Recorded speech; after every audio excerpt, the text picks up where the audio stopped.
लवकर सुरू होतं ना.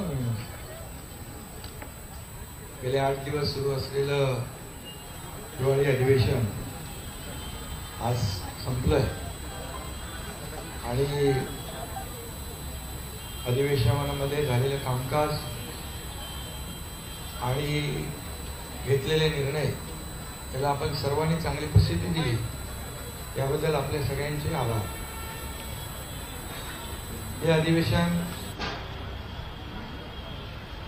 आशिष म्हणाला नव्याने सरकार स्थापन झालंय, पण आमचं महायुतीचं सरकार कंटिन्यू झालंय. टीम तीच आहे, मॅच नवीन आहे ना. आणि देवेंद्रजींच्या नेतृत्वाखाली मुख्यमंत्री म्हणून कामकाज सुरू झालंय महायुती सरकारचं आणि अधिवेशन देखील अतिशय यशस्वीपणे पार पडलेलं आहे. कमी कालावधी असला तरी सुद्धा सरकारने ठरवलेलं कामकाज, निर्धारित केलेलं कामकाज पूर्ण झालं. 17 विधेयकं मंजूर झाली. त्या विधेयकांमध्ये अनेक महत्त्वाची विधेयकं होती. कारागृह सुधारणा, प्राचीन स्मारके आणि इतरही महत्त्वाची त्या बाबतीमध्ये मुख्यमंत्री महोदय बोलतील अशी महत्त्वाची विधेयकं देखील मंजूर झालेली आहेत. पुरवणी मागण्या मंजूर झाल्या 35,788 कोटीच्या. ज्या योजना आमच्या सरकारने जाहीर केल्या होत्या, लाडकी बहीण योजना असेल, अन्नपूर्णा योजना असेल, बळीराजा वीज सवलत असेल, इतरही ज्या योजना आहेत त्या सुरू ठेवण्यासाठी जी आर्थिक तरतूद लागते ती तरतूद देखील पुरवणी मागण्यांमध्ये मंजूर केली. लाडकी बहीण योजना आणि इतर योजना ज्या आहेत, आम्ही ज्या घोषणा केल्या, ज्याची अंमलबजावणी सुरू झाल्या, त्या सर्व योजना जशा आहेत तशा सुरू राहतील. त्यामध्ये कुठेही व्यत्यय येणार नाही. त्याचबरोबर राज्यपालांचं अभिभाषण सभागृहात त्याच्या बाबतीत चर्चा झाली. राज्यपालांचे आभार देखील मानले आणि मुख्यमंत्री महोदयांनी विदर्भामध्ये अधिवेशन असल्यामुळे विदर्भातल्या अनेक प्रकल्पांना देखील आम्ही न्याय दिलेलाच आहे. यापूर्वी यापुढेही देणार. 20,000 रुपये धानाला बोनस देण्याचा निर्णय देखील मुख्यमंत्री महोदयांनी घेतला. त्याचं देखील समाधान आम्हाला आहे. आणि आमचं सरकार जे आहे सर्वसामान्यांचं सरकार आहे, सर्वांना सोबत घेऊन जाणार आहे. आणि मागच्या महायुती सरकारचा जो वेग होता, जी गती होती, त्याला आणखी गती देणार, आणखी वेगाने आम्ही निर्णय घेऊ. महाराष्ट्र आता न थांबता पुढे जाणार. विरोधकांची संख्या जरी कमी असली तरी सुद्धा आम्ही त्यांच्या प्रत्येक ज्या आयुधाच्या माध्यमातून त्यांनी प्रश्न उपस्थित केले त्याला सरकारने उत्तर दिलं. महायुती सरकारने आपला शब्द देखील पाळला. या अधिवेशनाच्या काळात मंत्रिमंडळ विस्तारही झाला. विधान परिषदेचे सभापती देखील त्यांची नियुक्ती झाली. आणि विशेष म्हणजे पुणे विमानतळाला जगद्गुरू संत तुकाराम महाराज यांचं नाव देण्याचा प्रस्तावही मंजूर करून केंद्राला आम्ही शिफारसही केली. फक्त एवढंच आहे की अधिवेशन विदर्भात असताना विरोधी पक्षाने विदर्भासाठी जे मुद्दे उपस्थित करायला पाहिजे ते सभागृहामध्ये ते दुर्दैवाने उपस्थित न करता पायऱ्यांवर आणि तुमच्या चॅनल समोर जास्त प्रश्न आणि आरोप करण्यामध्ये धन्यता मांडली. तरी सुद्धा ठीक आहे, आम्ही सरकार म्हणून विरोधी पक्षाला देखील मान सन्मान दिलेला आहे. आणि विरोधी पक्षाने फक्त यापूर्वी जसं 2.5 वर्ष पायऱ्यांवर आंदोलन करून आमच्यावर आरोप केले, प्रत्यारोप केले, पण आम्ही मात्र आरोपाला 2.5 वर्षामध्ये आरोपाने उत्तर नाही दिलं, आम्ही कामाने उत्तर दिलं. आणि म्हणूनच आम्ही काम केलं. सर्वसामान्य माणसाच्या आयुष्यामध्ये बदल घडवणारे निर्णय आम्ही घेतले. आम्ही टीम म्हणून ठिकाणी काम केलं आणि लोकांच्या मनातलं सरकार आम्ही म्हणायचो, सर्वसामान्यांचं सरकार, ते खऱ्या अर्थाने काय असतं ते गेल्या 2.5 वर्षात आम्ही दाखवून दिलं. आणि त्यामुळेच लोकांनी आरोपाला शिव्याशाप देणाऱ्यांना घरी बसवलं आणि आम्हाला लँडस्लाईड विक्ट्री दिली, मॅन्डेट दिलं. आणि म्हणून आमची आता जबाबदारी आणखी वाढलेली आहे की मुख्यमंत्री महोदयांच्या नेतृत्वाखाली आम्ही टीम म्हणून काम करणार. आणि आम्हाला काय मिळालं यापेक्षा महाराष्ट्रातल्या जनतेला काय मिळणार आहे, त्यांच्या जीवनामध्ये काय बदल होणार आहे आणि या महाराष्ट्र राज्याचा चौफेर विकास कसा होणार आहे यावर आम्ही पूर्ण फोकस करणार आहोत. आणि म्हणून विदर्भात देखील गेल्या 2.5 वर्षामध्ये अनेक सिंचन प्रकल्प असतील, त्याच्या डिटेलमध्ये मी जात नाही. पैनगंगा, नळगंगा, इतर जे काही मराठवाडा आणि विदर्भाचे सिंचनाचे प्रकल्प गेल्या 2.5 वर्षात आपल्याला माहित आहे की मागच्या महाविकास आघाडीच्या सरकारमध्ये सिंचनाच्या 2 प्रकल्पांना सुधारित प्रशासकीय मान्यता दिली होती. परंतु आमच्या महायुतीच्या सरकारमध्ये तब्बल 129 प्रकल्पांना, सिंचन प्रकल्पांना 170 झाले, त्याला मी मान्यता दिली. लाखो हेक्टर जमीन ओलिताखाली येणार आणि शेतकऱ्यांना फायदा होणार. म्हणून हे सरकार बळीराजाचंही आहे, त्याच्याही मागे उभं राहण्याचे निर्णय आम्ही घेतले. आणि अनेक निर्णय नियमाच्या, म्हणजे जे नियम निर्धारित केले त्याच्या पुढे जाऊन NDRF असेल आणि इतर निर्णय असतील, आम्ही तेही केलं शेतकऱ्यांसाठी. गेल्या 2.5 वर्षात आपल्याला माहित आहे, मी त्याची पुनरावृत्ती करत नाही. परंतु आदरणीय प्रधानमंत्री मोदींनी 6,000 रुपयाची जी शेतकरी सन्मान योजना दिली, त्या 6,000 रुपये आम्ही टाकले गेल्या 2.5 वर्षात. 1 रुपयात पीक विमा योजना केली.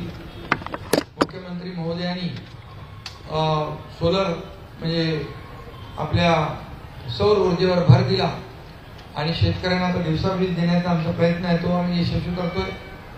आणि 7.5 HP पर्यंत वीज बिल माफ करण्याचा आम्ही निर्णय घेतला, तो लागूही केला. आणि म्हणून जे जे निर्णय आम्ही घेतले त्याची अंमलबजावणी आम्ही केली, याचं समाधान आणि खूप आम्हाला आनंद आहे. आणि म्हणून विदर्भाला न्याय मिळवून देण्यासाठी फक्त चर्चा आणि सरकारला जाब विचारण्याचं काम यापेक्षा दुसरं काही विरोधकांनी केलं नाही. पायऱ्यांवरच फक्त आता नाटकं म्हणणार नाही, पण ते एवढं करण्याचं काम त्यांनी केलं आणि त्याच्यामध्ये धन्यता मानली. बीडच्या आणि परभणीच्या घटनेबाबत देखील प्रश्न उपस्थित केले. मुख्यमंत्री महोदयांनी अतिशय गांभीर्याने, सरकारने दोन्ही घटना गांभीर्याने घेतलेल्या आहेत आणि त्या बाबतीमध्ये सविस्तर निवेदन मुख्यमंत्री महोदयांनी केलं आणि कारवाई देखील केलेली आहे. आणि त्यामुळे या राज्यामध्ये कायदा सुव्यवस्था राखण्याचं काम सरकार करेल. गुन्हेगार किती मोठा असेल आणि कुणाच्याही ओळखीचा, पाळखीचा, जवळचा असेल तरी सुद्धा कुठल्याही गुन्हेगाराला पाठीशी घालण्याचं काम आमचं महायुती सरकार करणार नाही. हे राज्य कायद्याचं आहे, हे राज्य सर्वसामान्यांच्या रक्षणासाठी आहे, आमच्या माय भगिनींच्या रक्षणासाठी आहे. त्यामुळे हे राज्य जे आहे, आमचं सरकार जे आहे, हे सर्वसामान्यांच्या पाठीशी उभं राहणारं सरकार आहे. आणि त्यामुळे काही लोक म्हणाले मंत्री प्रश्नांची उत्तर देत नाहीत, हे अधिवेशन विनोदी असल्याची टीका काही लोक करून गेले. परंतु काही लोकांनी जेव्हा मुख्यमंत्री पदाचा राजीनामा दिला होता त्यावेळेस आमदारकीचाही राजीनामा देऊ असं म्हटलं होतं. परंतु ती आमदारकी वाचवण्यासाठी फक्त पर्यटन म्हणून काही लोक येऊन जातात आणि त्यांनी हे अधिवेशन विनोदी म्हणणं म्हणजे हाच मोठा एक विनोद आहे. आणि म्हणून बाकी जाऊ द्या, मी जास्ती काही टीका करत नाही. पण हे अधिवेशन अतिशय बरं. दुसरं, आपल्या सोयाबीन आणि कापसाला सरकारने 5,000 रुपये हेक्टरी मदत केली, त्याचे 4,000 194 कोटी 96 लाख शेतकऱ्यांना त्याचा फायदा झाला, हेही मी या ठिकाणी नमूद करतो। आणि कांद्याच्या संदर्भात देखील मुख्यमंत्री स्वतः आपल्या केंद्र सरकारशी संबंधित मंत्री पियुष गोयल यांच्याशी संपर्कात आहे आणि कांद्याचा भाव जो आहे तो खाली आला आहे, तो 20% जो एक्सपोर्ट ड्युटी आहे ती कमी करावी यासाठी देखील केंद्र सरकारशी आम्ही पाठपुरावा करतोय, त्यामध्ये आम्हाला नक्की यश येईल। आणि म्हणून आजचं या आठवड्याभराचं अधिवेशन जे आहे अतिशय यशस्वी झालं आणि म्हणून मुख्यमंत्री देवेंद्रजींना देखील मी त्यांचे अभिनंदन करतो, त्यांनाही शुभेच्छा देतो आणि आपल्या सगळ्या पत्रकारांना पुन्हा एकदा शुभेच्छा देतो की आम्ही आमच्या अधिवेशनातल्या कामकाजाला आणि एकंदरच घेतलेल्या निर्णयाला आपण चांगली प्रसिद्धी दिली, त्याबद्दल पुन्हा एकदा आपल्या सगळ्यांना धन्यवाद। जय हिंद, जय महाराष्ट्र। महायुती वनच्या अभूतपूर्व यशानंतर आता महायुतीचे कॅप्टन आणि खरं म्हणजे विरोधी पक्षात असताना विदर्भाच्या प्रश्नासाठी सातत्याने झटणारे आज राज्याचे प्रमुख कोणी या ठिकाणी आहे।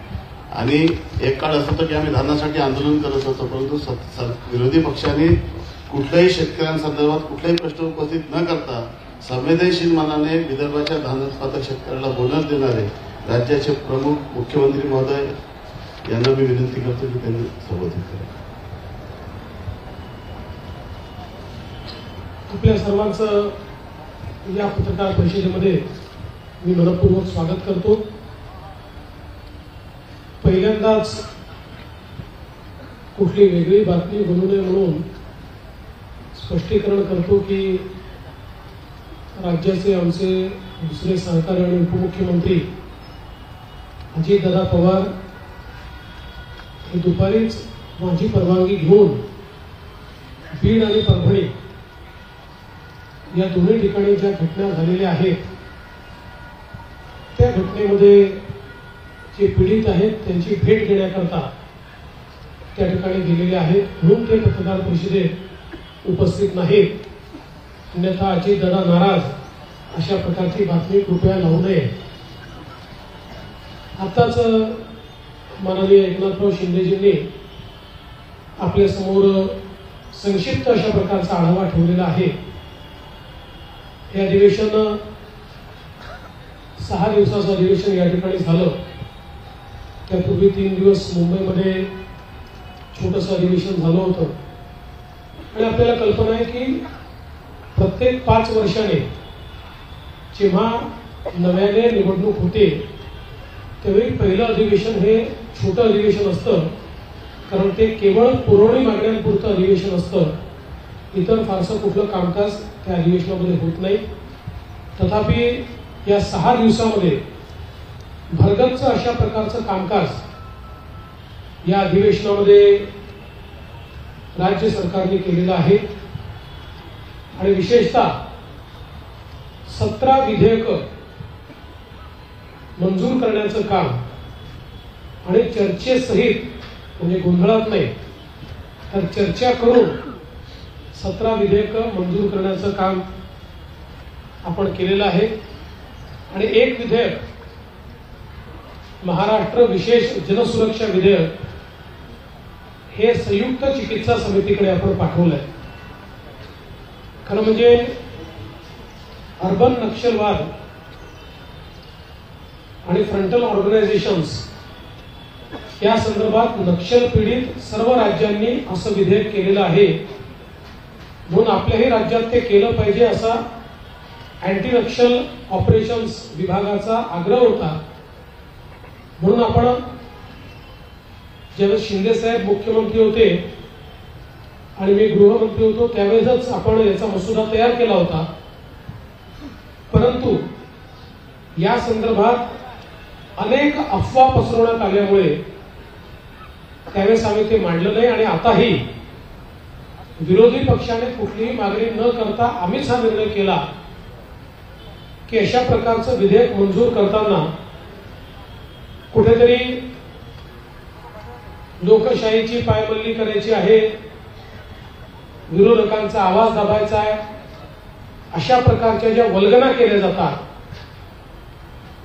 तर संयुक्त चिकित्सा समितीच्या माध्यमातून सर्वांना आपलं म्हणणं मांडता यावं ही व्यवस्था उपलब्ध करून देण्याकरता हे विधेयक आम्ही संयुक्त चिकित्सा समितीकडे पाठवलंय.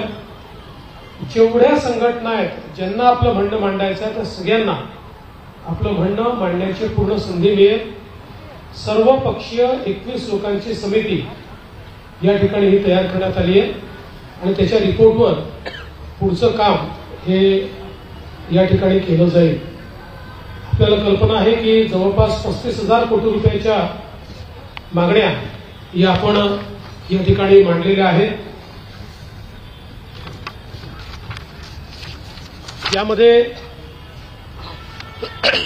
साधारणपणे सार्वजनिक बांधकाम विभागाकरता 7,490 कोटी रुपये, कृषी विभागाकरता 2,147 रुपये, उद्योग ऊर्जा कामगार आणि खनिकर्म विभागाकरता 4,112 कोटी रुपये असे ठळक आपण निधी दिलाय.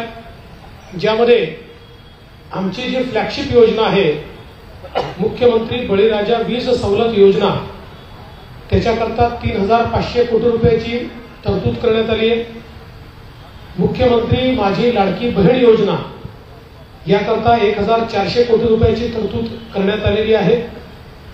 आणि म्हणून वेगवेगळ्या योजनांच्या माध्यमातून या ठिकाणी आम्ही ज्या योजना दिल्या होत्या त्या पुढे सुरूच राहतील याचं द्योतक या पुरवणी मागण्यांच्या माध्यमातून आपल्याला मिळालेलं आहे. आज खरं म्हणजे अंतिम आठवडा प्रस्तावावर बोलत असताना विदर्भ आणि मराठवाड्याला या सरकारने काय दिलं आणि हे सरकार काय देणार आहे याची जवळपास 1.25 तास मी सविस्तर मांडणी केली आहे. एक प्रकारे सिंचन असेल, उद्योग असेल, गेल्या 2.5 वर्षात कशा प्रकारे या मागास भागामध्ये परिवर्तन आमच्या सरकारने केलं याचा लेखाजोखा मांडत असताना पुढचा रोडमॅप देखील मी त्या ठिकाणी मांडलेला आहे. आमच्या सरकारच्या अजेंड्यावर महाराष्ट्र आहेच, पण महाराष्ट्रासोबत महाराष्ट्रातला जो मागास भाग आहे, ज्या ठिकाणी विकासाचा असमतोल आहे त्याच्यावर आमचा फोकस आहे.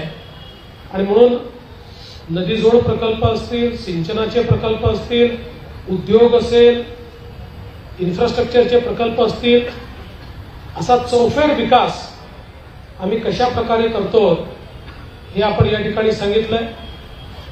कापसाचा बोनस आपण घोषित केलेला आहे. संत्र्याच्या शेतकऱ्यांचं जे नुकसान झालं 55,000 शेतकऱ्यांना 165 कोटी रुपये देण्याचा निर्णय आपण संत्र्याच्या शेतकऱ्यांचा घोषित केलेला आहे. सोयाबीनची खरेदी हमी भावानं गेल्या 15 वर्षात सर्वात जास्त रेकॉर्ड खरेदी आपण यावर्षी केलेली आहे. ती अजूनही सुरू आहे.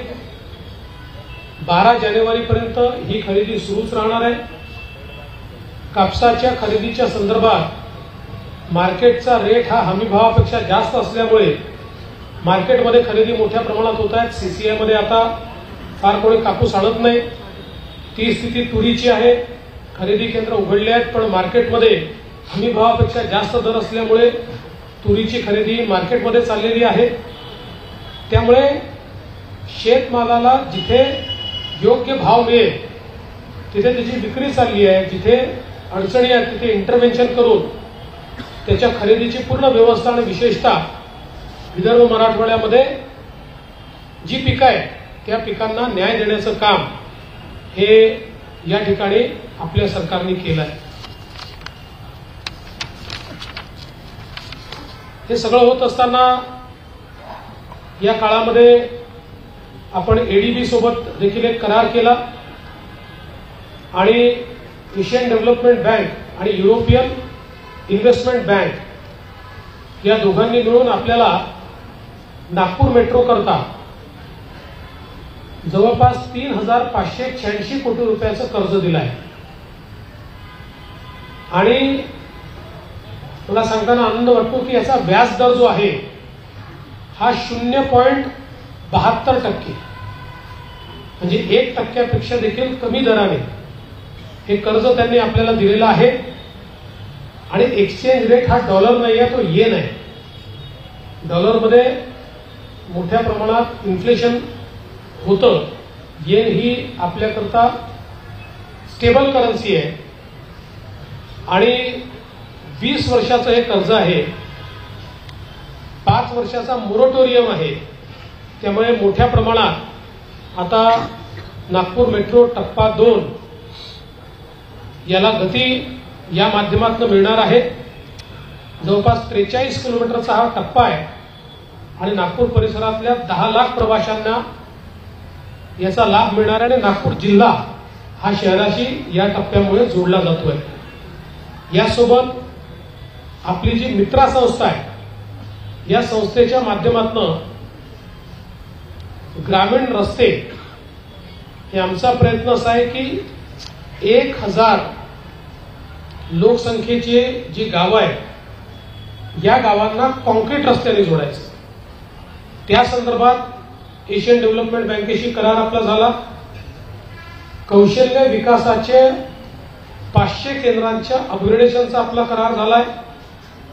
आणि मोठ्या प्रमाणात ज्यावेळेस शिंदेसाहेब मुख्यमंत्री होते त्यांनी बांबू मिशन सुरू केलं. बांबू हा शेतकऱ्यांच्या जीवनात परिवर्तन करू शकतो आणि त्यामुळे बांबूच्या लागवडीचं क्षेत्र वाढवण्याकरता अर्थपुरवठा एशियन डेव्हलपमेंट बँक आपल्याला करणार आहे. त्या संदर्भात त्यांच्याशी आपण करार केलेला आहे.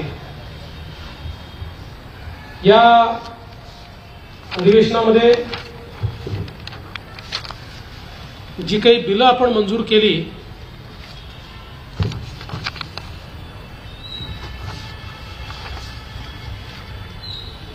त्यातली काही बिलं अत्यंत महत्वाची आहे, ज्याच्यामध्ये तुकडेबंदीच्या कायद्यामध्ये आपण परिवर्तन केल्यामुळे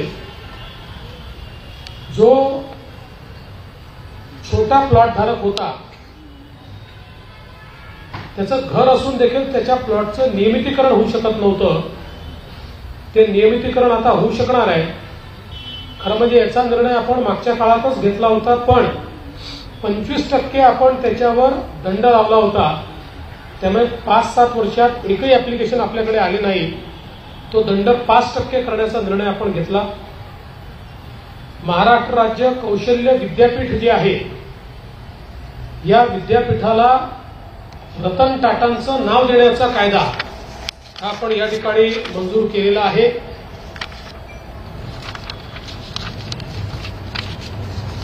त्याचप्रमाणे एक नवीन संकल्पना त्याचा कायदा आपण मंजूर केलाय, क्लस्टर विद्यापीठ. क्लस्टर युनिव्हर्सिटी म्हणजे समूह विद्यापीठ. यूजीसीने आता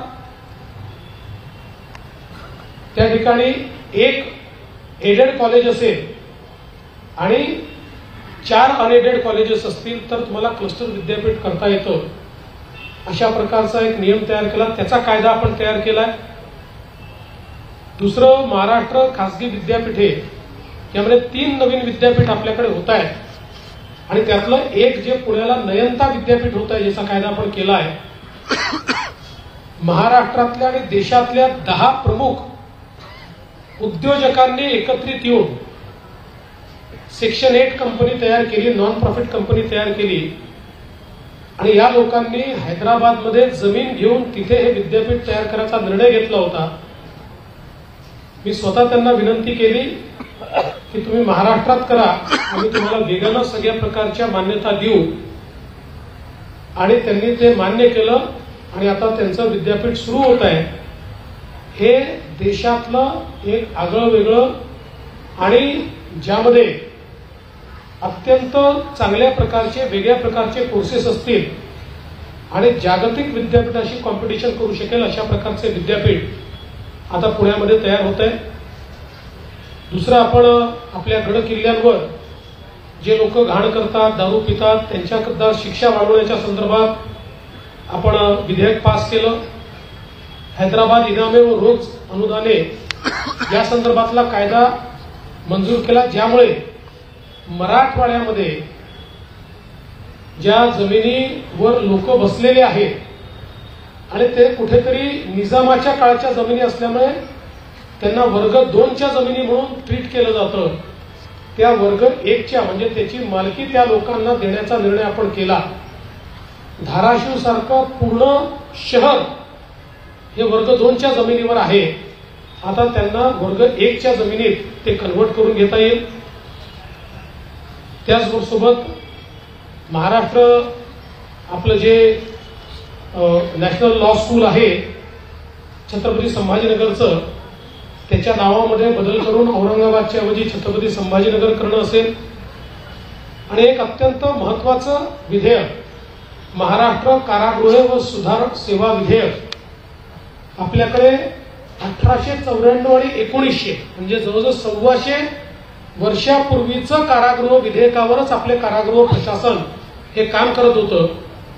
आता इतक्या 125 वर्षानंतर नवीन अशा प्रकारचा हा कायदा आपण या ठिकाणी तयार केलेला आहे. त्यामुळे मोठ्या प्रमाणात या अधिवेशनामध्ये आम्ही काम केलंय आणि विशेषतः विदर्भ मराठवाड्याच्या हिताचे अनेक निर्णय, शेतकऱ्यांच्या हिताचे निर्णय, सर्वसामान्यांच्या हिताचे निर्णय घेण्याचं काम या अधिवेशनामध्ये आम्ही केलेलं आहे. आपण सर्वांनी या अधिवेशनाला जी प्रसिद्धी दिली त्याबद्दल आपल्या सर्वांचे आभार मानतो. आणि काही 1-2 प्रश्न असतील तर आपण ते करूया.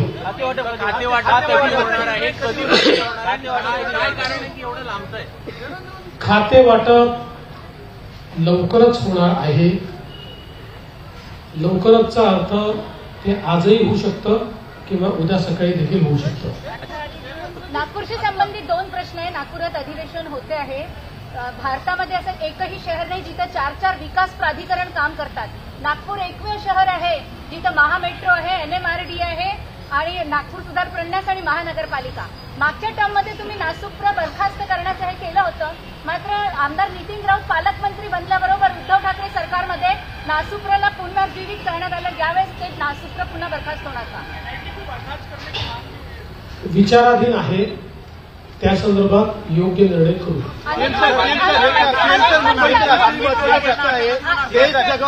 मुंबई महानगरपालिकेने बेस्ट प्रशासनाला सांगितलेलं आहे की तुम्ही निधी आमच्याकडे मागू नका, सरकारकडे निधी मागा. सरकारची बेस्ट प्रशासनासाठी भूमिका काय असणार? बेस्ट ही मुंबईची लाईफलाईन आहे. अनेक मुंबईकरांना ती सेवा देते. एकनाथराव शिंदे साहेब जेव्हा मुख्यमंत्री होते तेव्हा बेस्टला बसेस घेण्याचा निर्णय देखील आपण केलेला आहे. मोठ्या प्रमाणात नवीन बसेस घेण्याकरता ऑर्डर देखील प्लेस केलेली आहे. आणि बेस्ट ही नीट चालली पाहिजे याकरता राज्य सरकारही मदत करेल आणि महानगरपालिकेलाही मदत करायला सांगेल.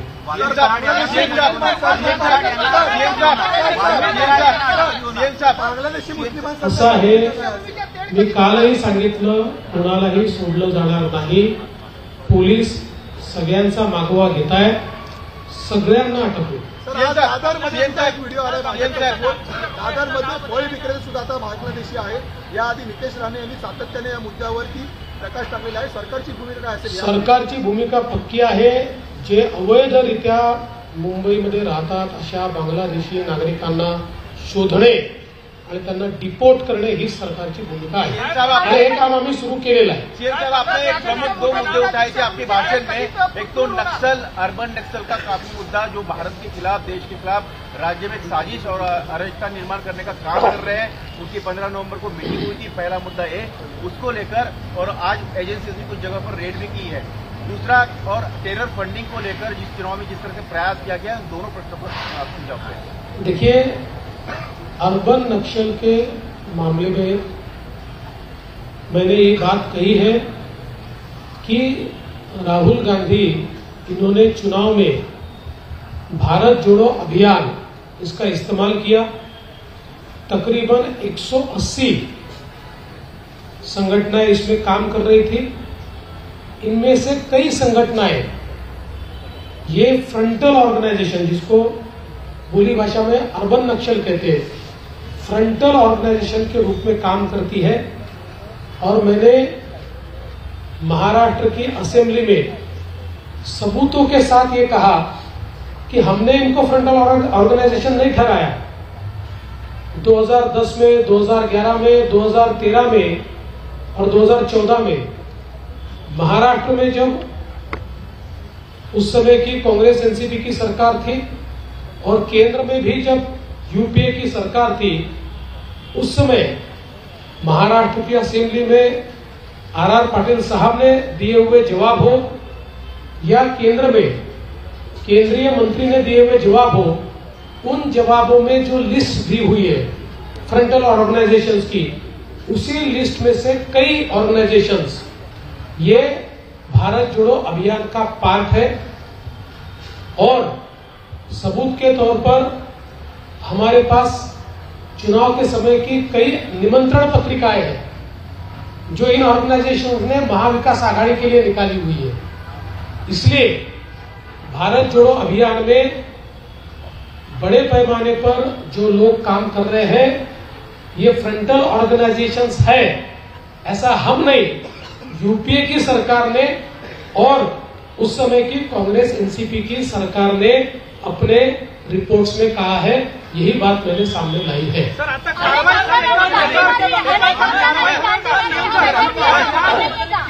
अनेक आमदारांनी दांडी मारली, वैदर्भियांचा अपमान नाही का, नागपूरकरांचा अपमान? विचार करें। अल्पकालीन चर्चेदरम्यान आपण दिलेल्या उत्तरात विरोधकांचं असं म्हणणं आहे की परभणी जिल्ह्यात सोमनाथ सूर्यवंशीला न्याय नाही मिळाला। विरोधकांनी माझं त्यांना पुराण आहे हे जयंत पाटलांनी आता हाऊसमध्ये भाषणात सांगितलं आणि पोस्टमॉर्टम रिपोर्टही साईट केला, तर एक्झॅक्टली त्यांना मारहाण झाली का नाही, कारण तुम्ही त्यांना नाही म्हणतो। मला असं वाटतं की माझं भाषण जयंत पाटलांनी नीट ऐकलं असतं तर हे प्रश्न त्यांनी निर्माण केले नसते। मी 3 गोष्टी सांगितल्या। पहिली गोष्ट, 2 वेळा मॅजिस्ट्रेट समोर मॅजिस्ट्रेटने त्यांना विचारलं तुम्हाला मारहाण झाली आहे का, त्यांनी सांगितलं नाही। ही पद्धत असते, विचारावं लागतं, ते मॅजिस्ट्रेटनी त्यांना ते नोंदवावं लागतं, ते नोंदवून ठेवलेलं आहे। ते जेव्हा पोलीस कस्टडीमध्ये होते तेव्हा पोलीस कस्टडीतले सगळे सीसीटीव्ही फुटेज आहे, कुठलाही टाइम लॅग नाही आहे त्याच्यामध्ये, कुठेही त्यांना मारहाण झाल्याचं दिसत नाही।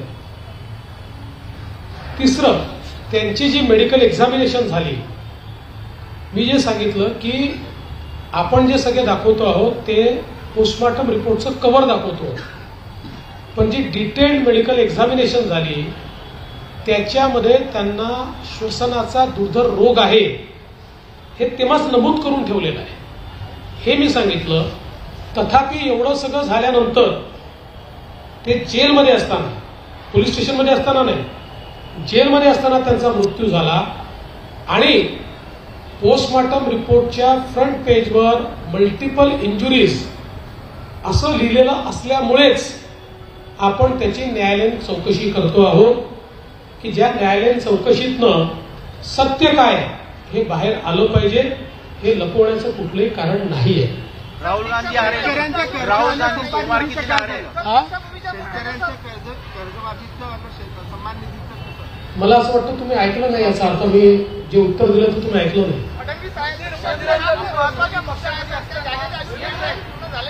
फ्रंटल संघटना आहे त्याच्यावर कारवाई करणार आहे का महायुती सरकार? आता नाही, असं आहे की त्या संदर्भातल्या काही याच्यावर मागच्या काळात कारवाई झालेली आहे, काही यूएपीएच्या माध्यमातून काही कारवाई झालेली आहे, त्यामुळे जिथे आवश्यकता असेल तिथे कारवाई होईलच।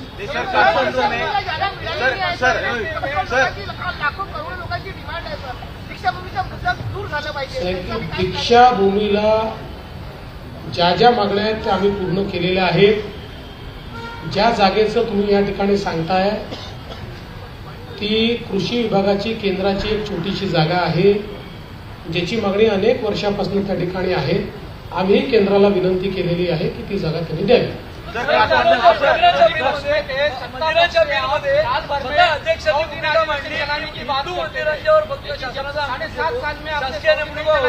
अन्य धर्मीय प्रार्थना स्थळांच्या किंवा ट्रस्टच्या वर सरकारी लोक नेमले जातील का, आणि तुमचं त्याच्यावर काय मत आहे? असं आहे की मुळामध्ये जे काही आपले मंदिरं असतील किंवा इतर धार्मिक स्थळं असतील यांच्या कंट्रोलचे वेगवेगळे कायदे आहेत. मुस्लिमांकरता वक्फ आहे, काही ठिकाणी ट्रस्ट आहे आणि काही ठिकाणी आपण कायदे केलेले आहेत. त्याच्यामुळे त्याच पद्धतीनं आपण आता चाललो आहोत. पण अध्यक्षांनी एक महत्वाची गोष्ट लक्षात आणून दिलेली आहे, त्याचा कायदेशीर अभ्यास करावा लागेल. हमेशा मांग करते थे कि 100 दिन अधिवेशन साल भर में, लेकिन आपके 7.5 साल का रिकॉर्ड है कि 100 दिन एक भी बार नहीं चला है. 100 दिन नहीं चला, लेकिन पिछली सरकारों के तुलना में सबसे ज्यादा दिन हमने चलाया. और प्रॉब्लम तो ये है कि विरोधी पक्ष के लोग पहले दिन मांग करते हैं कि 2 हफ्ते और बढ़ाया जाए, और जब 2 हफ्ते हो जाते हैं तो आधे बेंचेस विरोधी पक्ष के खाली होते हैं. हमको प्रॉब्लम आता है कि कोरम जितने भी लोग वहां उपस्थित नहीं होते. तो हमने तो हमेशा प्रयास किया और आगे भी हमारा प्रयास रहेगा. और मैं आज भी आपको बताता हूं, हमारे 7 सालों का हिसाब निकालिए. उद्धव जी ने तो चलाया ही नहीं, 2-3 दिन चलाते थे, लेकिन हमारे 7 सालों का हिसाब निकालिए. देश के किसी भी विधानसभा से ज्यादा, किसी भी विधानसभा से ज्यादा हमने महाराष्ट्र की विधानसभा चलाई. अनेक आमदारांनी दांडी मारली. चला. अनेक आमदारांनी दांडी मारली. चला, सगळ्यांचे फार फार धन्यवाद.